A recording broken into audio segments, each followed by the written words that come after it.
welcome back to my channel. So this is my first video of 2019. Before I jump into the video, for those of you who don't know me, my name is Jo, and basically my channel covers a little bit of everything, but with it being a new year, I'm going to start on a positive note and just try to get the ball rolling. So before we get to this video, make sure that you hit that subscribe button and you hit the bell notification so that every time I post a video, you can get uploads. You can get you know, like messages about my uploads. So alright, before I really get into the video, I just want to say that like I said, it's 2019 and 2018 was emotionally and mentally literally like the worst year of my life. And I say that because it just wasn't me. And I would think like I don't know how to word it. I wouldn't say that losing my mom was even the worst year of my life. I don't know if it was because I was so young and I just didn't understand, but honestly 2018 tried to take your girl out. It almost did, and I'm not even lying. Just like emotionally and mentally, I just wasn't in a good space. And like I said, I'm only what 2-3 days into January, and y'all, like I kind of almost feel like it's kind of like pouring over into 2019, and I'm just trying to get a grip on things because I really don't want to, you know, have the kind of year that I had last year. So for starters, I'm going to share some footage with y'all from Watchnight 2019. I started attending the Mount when I was in college, and I was just going through like a really rough time in my life when I started attending the Mount during college. Like I said, I've graduated. I've been out of college like 4 or 5 years. It's been a while. I graduated in 2013, but during my time at ECSU, I really the Mount was my church home, and I ran there just when I felt like I didn't have anywhere else to go. I didn't have anybody else to turn to or lean on. So going to Watchnight for me just really always brings back those memories of how far I've came. And like I said, even though like emotionally and mentally, spiritually as well, 2018 just was not a good year for me. I'm trying to stop saying but I'm just so caught in my feelings. I'm not trying to be one of those creeps, those weirdos who are like crying on camera, but if I do start crying, it's just because these are my genuine emotions, because like I said, it just wasn't a good year for me. A lot of things that I experienced at Watchnight my very first time coming are some things that always make me want to go back more and more every year. I love the Mount, I love Bishop, and although like that's not my church home, it kind of always is and will be, because when I travel back home to Hampton for where I live at now in Durham, North Carolina, like I always go to that church, and I always attend Watchnight every year, and me and my family go back every year, and I always get like my nieces and nephews to come, and like this year I got more people to come with me, and I just enjoyed it. So like I said, the Mount has just always provided me like a sense of comfort that I love, and it just gets better and better every year. So like I said, once I'm done talking about, you know, my 2018, I'm definitely gonna like play footage so that you guys can see. And then next year, I hope that, you know, anybody that reaches this video, that you guys can attend, and I'll be sure to put the link in my bio. So, you know, if you physically can't be there, they always do it to where you can kind of, you know, join the webcast and watch. And like I said, the Mount has just been a great church for me outside of, you know, my church here where I'm planted at. But at the time when I was in school, and like I said, when I go home, it's just always been that stomping ground for me, and that place that always like kept me grounded and just got me through some really rough days and some rough times. So basically, like I said before we get into the video, a 28 recap, my depression. I don't even want to call it depression, maybe like anxiety. I've been having it really bad like 2018. I have notes on my MacBook, so if you see me looking down, I'm just trying to make sure I hit everything, because I just had a rough day at work today, y'all. And like I said, it's only the second day into 2019, but I really think between my like anxiety and I don't know, like it's just been rough. I may be experiencing a little postpartum, so I'm gonna go talk to somebody about it just to get a grip on it, because I don't want it to get out of hand. But I've just been having like these really bad like emotional spells, like I said, anxiety, I don't know what you would call it. But I just feel like from the beginning, I was so like, oh, positive vibes only, I'm protecting my peace, and I feel like that lasted for a little while until I let certain situations take over, and it just put me in just this bad place. And I can't even blame it on certain people, because a lot of stuff I feel like I did to myself unnecessarily and I didn't have to, you know what I mean? So the best thing that happened to me in this new year was having a baby journey, and I really felt guilty in 2018 because I didn't want more kids. I didn't want a baby, and I kind of like talked to my pastor about it, not from the mountain, but my church pastor here in Durham, you know, and just kind of got his input, and he gave me some advice. I talked to my older brother about it because I really just was not happy. Like, I was like, no, like, I don't want more kids. This isn't anything that I desire to have, that I desire to do. And it just, I don't know. And even now, it's still new to me. It's still fresh. She's 2 months, but like I said, I've been having a lot of anxiety and postpartum, so I just have a lot of emotions that I'm trying to get a grip on, and just like, you know, just come around to it. And I love her, don't get me wrong, and I feel like, you know, God always gives us what we need when we need it, but he also has a way of shaking us and waking us up. And I just feel like this was that year for me, and I really am trying to do things differently in 2019, because I don't want to keep like feeling the same. I don't want to go through this whole year miserable. And if you want different results, you have to like really yield.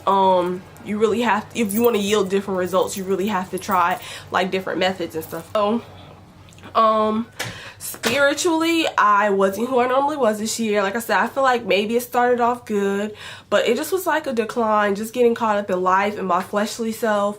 I just wasn't who I normally am. Like, I would dibble and dabble in my Bible here and there, or, you know, I've always prayed. I always prayed over my children. It just was a disconnect somewhere, and I kind of like shut down spiritually. And I feel like that's another reason why 2018 just was not a good year for me, like, at all. And I just feel like I said, emotionally and mentally, I just was in a bad space. And it's just like, I had a lot of good points in 2018, like my daughter, and even excelling at work and getting promotions, and, you know, like growing financially. But it's almost like I was declining in every other aspect of my life. Like, I'm trying to hold it together, I'm trying to keep on a smile, because like, I'm saying I'm okay, and I don't feel horrible, but I don't feel the best. I don't feel how I normally do. And it's like, okay, like when you're by yourself and you have to sit in those emotions, that's a lot, because when you go to sleep at night and you're crying for hours and you're just trying to get it together, you don't know what's wrong.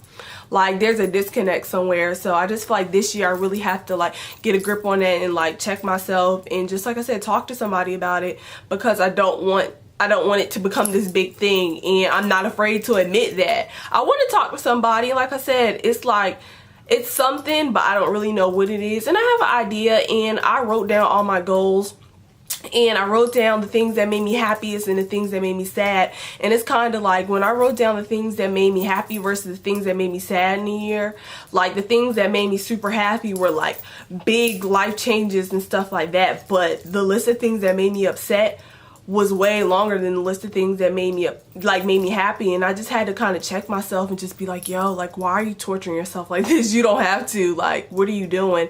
And it was just always that one thing, that one pinpoint that just kept popping up. And it's just like, you have to fix it. You have to do something, because if not, it's going to keep like taking over. And like I said, I'm not going to go into detail. That's not necessary, but it's just like, in the new year, I just have a lot of things that I need to fix and that I need to focus on.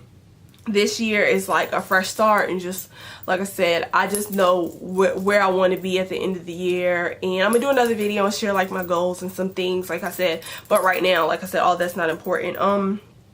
I just felt like my biggest lesson of 2018 was, the more you try to hold on to things that you're not supposed to hold on to, the more like it's gonna drive you crazy. Whatever that thing is, sometimes you just have to figure out how to let it go, and it's not gonna happen overnight. It's a process. And the thing that I'm trying to let go, or figure out how to best maneuver, or what might work best for me, I don't know, it's a challenge. But I just know, like I said, my biggest takeaway was, sometimes you just have to let those things go, because the longer that you hold on to those things, really, honestly and truly, the longer that you won't get what was destined for you, won't be in it, and he's gonna hold you from whatever that thing is that's for you. So the longer you try to hold on to it, the longer you're getting held back from the things that that are yours. And God's not gonna release what's for you, what he has for you, if you're not ready for it, if you're not ready to take on that and go to that place mentally. Because why would I give you something if I know you're not ready for it? That's like me giving my 3-year-old a car. It's a nice gift, but you can't do anything with it because you're not ready for it. You know what I mean? So that was my biggest takeaway from 2018. And I just feel like the year just almost took, like I said, almost took me over, and took over like who I am. And I'm just happy that it didn't. I'm happy that, like I said, although I did stray away spiritually, I'm happy that I didn't give up completely, and I just had people to talk to and people in my corner. And there's a lot of things that I didn't say, and a lot of things that when I did talk to people, I kind of kept to myself, because a lot of the situations were repeat situations. And sometimes, like, it's easy to be embarrassed, and you don't want to be judged for that. So I held a lot of stuff in. And then one day I was just talking to my friend Randy on the phone, and I kind of just broke down, and it just made me realize that, stop holding everything in. So I'm just happy, and I'm just happy that 2018 is over and I get a fresh start. And like I said, I hope that you guys write down your goals. Like I said, what makes you happiest, what makes you sad, short-term, long-term goals, and just see it all out on paper, and just analyze it. So like I said, I just love them out, and that was just my little reflection on, what kind of year it's been for me. And I hope that you guys really take the time to just, sometimes you gotta work on yourself, and everything's not everybody's fault. Sometimes you do unnecessary damage to yourself. So I kind of had to check myself this year.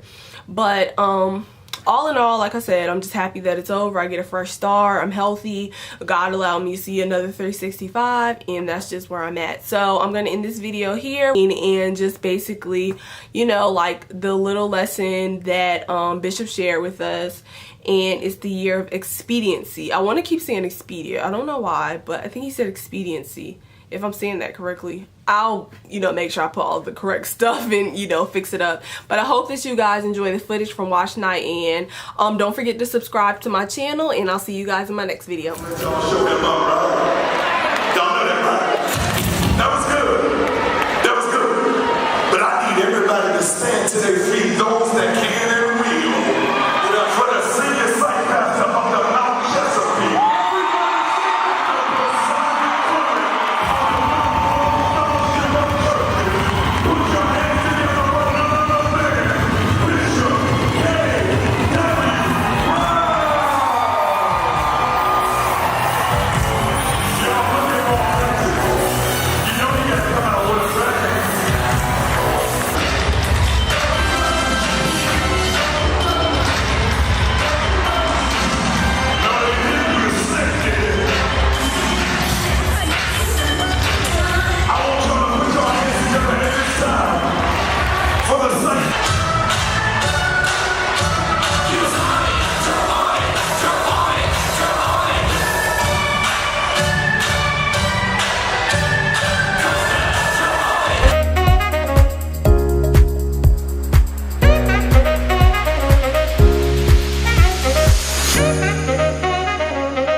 Bye.